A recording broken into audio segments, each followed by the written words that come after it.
Sekarang kita berada di Kajang. Dekat Kajang ni kita dah mengecat untuk bahagian atas dan sampai dekat luar. Untuk dalaman kita dah cat bahagian tangga, ruang tamu, dekat bahagian dapur dan ada juga bahagian bilik-bilik. Dan untuk awning pun kita dah catkan warna hitam. Warna semua di-request oleh owner. Warna putih ni, kenapa pilih warna putih?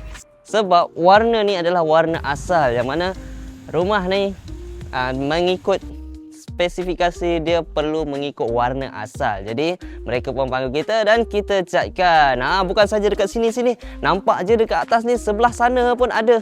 Cuma dekat sebelah sana agak susah sikit lah untuk saya capai kan.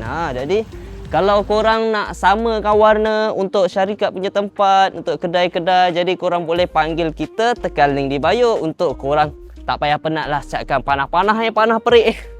Jadi kita cover KL Selangor. Kalau korang nak kita share banyak lagi cara untuk mengecat, follow juga. Bolehlah cat sendiri kan. Jadi tak nak penat, nak cat rumah, catrumah.my. Boleh jemput share kat member-member, pakcik-makcik, atuk nenek, biar kita yang catkan.